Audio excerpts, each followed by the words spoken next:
اسلام نے ہمیں یہ بتلایا ہے کہ تم یہاں آنے سے پہلے بھی کہیں تھے اور یہاں سے جانے کے بعد بھی تم نے کہیں جانا ہے۔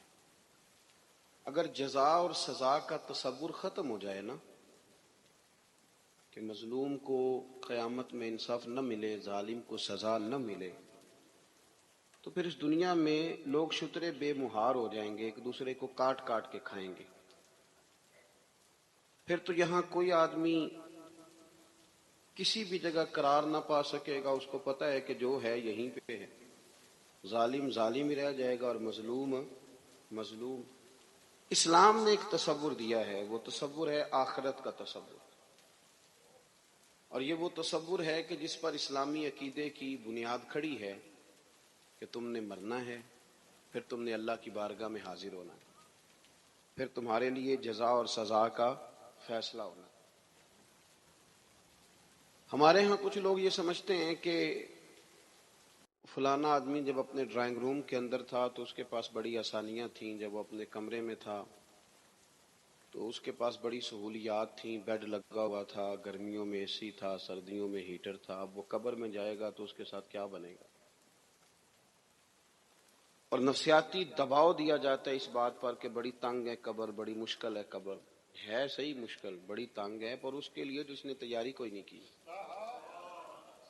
اس شخص کے لیے جو یہ ذہن بنا لے گا کہ جو کچھ ہے دنیا میں ہی ہے، لیکن جو بہت ساری جگہوں پہ بہت سارے سپیڈ بریکروں کا صرف اس لیے خیال رکھے کہ اگر میں یہاں رکوں گا نہیں تو میری آخرت خراب ہوگی، اور زندگی میں بہت سارے کھیتوں میں منہ اس لیے نہ مارے کہ یہ میرے نہیں ورنہ قیامت میں مجھے حساب دینا پڑے گا، تو پھر اس کی باغ کھڈا نہیں ہوتی قبر، اس کی قبر گڑھا نہیں ہوتی، بلکہ فرمایا قبر المومن روضۃ من ریاض الجنہ۔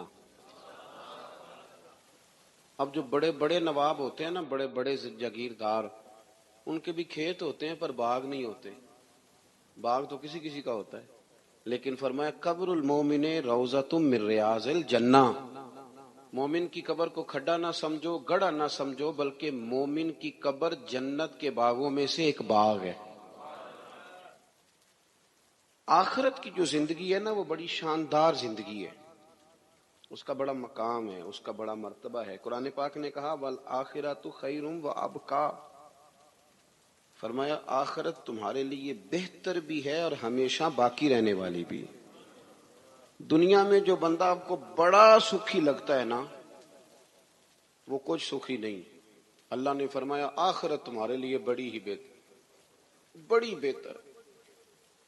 15 سال مسلسل پردیس میں رہ کے آدمی واپس اپنے گھر آئے تو اس کی ماں حیات ہو، زندہ ہو، تو بڑا استقبال کراتی ہے، اس کا دل کرتا ہے مکان ہی آج نیا بنا دو، میرا بیٹا 15 سالوں کے بعد آ رہا ہے، بڑا بندوبست کرتی ہے۔ لیکن میرے دوستو یاد رکھنا، ماں بڑا پیار کرتی ہے، پر جب بندہ مر کے قبر میں جاتا ہے تو اللہ کی رحمتیں اس سے بڑھ کر کہیں اس کا استقبال کرتی ہیں، اس کو نوازا جاتا ہے، اس کو عطا کیا جاتا ہے۔ اور مومن کو قیامت کے دن جنت ملے گی، جنت۔ وہ جیسا کہ ہمارے بزرگ کہہ رہے تھے، اب بات چلی گئی ہے ان لوگوں کے ہتھے، اسٹیج کے مالک وارث وہ لوگ بن گئے ہیں جو مبادیات اور ضروریات سے بھی آگاہ نہیں۔ جنت کا بڑا مذاق اڑایا جاتا ہے اور ڈھیر سارا مذاق اڑایا جاتا ہے۔ آپ پلٹ کر ذرا دیکھ لیں، قرآن مجید کی 20 آیات ہیں حصول جنت پر، جنت کی نعمتوں پر۔ نبی پاک صلی اللہ علیہ وسلم کی احادیث اتنی کثرت سے ہے کہ جنت پر ہمارے محدثین نے کتب احادیث میں پورے پورے باب باندھے، ایک دو حدیثیں نہیں، پورے پورے باب۔ لیکن قوم میں کتنا کچھ شعور ہے جنت کے حوالے سے؟ قرآن مجید کا اہم عنوان ہے جنت، کتنا کچھ شعور پایا جاتا ہے، کس حد تک لوگوں کی دلچسپی۔ میں کبھی کبھی سوچتا ہوں کہ مطلب لوگوں کو کس طرف ان کو ٹرین کیا جا رہا ہے، کدھر بھیجا جا رہا ہے، ذہن سازی کیا کی جا رہی۔ نعت خاں اسٹیج پہ کہتا ہے خورے تو کیڑی جنت دیاں گلاں کرنا ہے، او دیاں گلاں جدیاں اللہ نے قرآن پاک وچ کیتیاں، اسے جنت دیاں جدیاں گلاں نبی پاک نے کیتیاں۔ لیکن وہ کچے نظریات، اور ہمارے لوگ بڑے ڈرے ہوئے، وہ کہتے ہیں موج تو دنیا میں تھی، مر جائیں گے تو قبر بڑی خوفناک ہے. تو منظر بھئی ہے، سارا کچھ ٹھیک ہے، لیکن آپ اپنے اعمال ٹھیک کریں تو پھر تو قبر میں آپ کا استقبال ہوگا. اور حدیث پاک سنیے کہ میرے نبی کریم صلی اللہ تعالی علیہ وسلم نے فرمایا، یہ بخاری مسلم دونوں میں ہے، حضور فرمانے لگے تمہارے رب نے جنت میں تمہارے لیے ایسی نعمتیں تیار کی ہیں، ایسی نعمتیں تیار کی ہیں، نہ کسی آنکھ نے دیکھی، نہ کسی کان نے سنی، نہ تمہارے دل پر کبھی خیال بھی گزرا ہوگا کہ اللہ یہ چیزیں بھی دے گا، یہ والی چیزیں بھی تمہیں دے گا. اور حضور فرمانے لگے جنت میں تمہیں اتنا سا پلاٹ مل جائے نا جتنا کوڑا رکھنے کی جگہ ہوتی. درہ دیکھا نا آپ نے کوڑا، جتنی کوڑا رکھنے کی جگہ ہوتی ہے اتنی کسی کو جنت میں جگہ مل گئی نا، صرف اتنی. تو حضور فرماتے ہیں جو کچھ دنیا میں ہے اس سب سے اس کے لیے اتنی جگہ ہی بہتر ہے. توجہ دلائی ہماری شوق. اور پھر حضور نے صحابہ سے کہا تھا کہ تم نے دنیا میں اس طرح رہنا ہے جس طرح کوئی مسافر رہتا ہے. کن فی الدنیا کانک غریب او عابر سبیل او کما قال صلی اللہ علیہ وسلم. اس طرح وقت گزارنا جس طرح مسافر یا راہگیر وقت گزارتے. تو کبھی بھی کسی بندے نے کرائے کے مکان پہ پیسے نہیں خرچ کیے، وہ کہتے مجھے کیا مصیبت بنی ہے کرائے کے مکان پہ لگاؤں، میں اپنے مکان پہ لگاؤں گا، اپنا خریدوں گا تو لگاؤں گا. پردیس میں جو لوگ جاتے ہیں 30 سال رہتے ہیں پر کمبل بھی نہیں بدلتے، وہ کہتے ہیں یہ میرا گھر تو نہیں نا، میرا گھر تو پاکستان میں. حالانکہ یہاں آ کے وہ 10 دن رہتے ہیں پھر لوٹ جاتے ہیں، لیکن یہاں پیسہ خرچ کرتے. اصل گھر سمجھتے ہیں کہ میرے وطن میں ہے، میرا اور آپ کا اصل گھر رب کریم نے جنت میں بنایا. آپ دیکھیں رسول کریم صلی اللہ تعالی علیہ وسلم کے احوال شریفہ کو، سیرت مبارکہ کو آپ مطالعہ فرمائیں تو حضرت عمر فاروق رضی اللہ تعالیٰ اپنی طبیعت کے لحاظ سے ایک سخت مزاج آدمی تھے، جلالی تھے، اصول پسند تھے. لیکن کہتے ہیں ایک دن میں ملنے گیا سرکار کی بارگاہ میں تو حضور سو کے اٹھے تھے، تو کمر مبارک پر نا موٹے بان کی چارپائی کے نشان پڑے ہوئے تھے، موٹے بان کی چارپائی. تو حضرت عمر کہتے ہیں میں رو پڑا اور بڑے خلوص کے ساتھ رو کے عرض کرنے لگے یا رسول اللہ صلی اللہ علیہ وسلم، کیسر و کسرا اللہ کے دشمن ہیں اور وہ اتنی موج کرتے ہیں، مخملوں پہ سوتے ہیں، آرام دہ جگہ پہ، اور آپ اللہ کے حبیب ہو کے. کہتے ہیں کہ میں نے رو کے کہا، توجہ ہے نا میری بات پر، وہ پہلے ہی بڑے مخلص تھے اور مرد کے آنسو اکثر خالص ہی ہوتے ہیں. تو کہا کہ رو کے میں نے عرض کیا، سرکار دو عالم صلی اللہ علیہ وسلم نے مجھے شاباشی نہیں دی، یہ نہیں فرمایا کہ اللہ تیری محبت قبول کرے، یہ نہیں فرمایا کہ تیرا پیار اپنی جگہ ٹھیک ہے، بلکہ نبی کریم نے آپ میں جس طرح بات سمجھانا چاہتا ہوں اس کو ذرا اس پہلو میں لینا. یہ نہیں فرمایا کہ عمر کوئی نہیں اللہ خیر کرے میں سکون میں، یہ بھی نہیں فرمایا.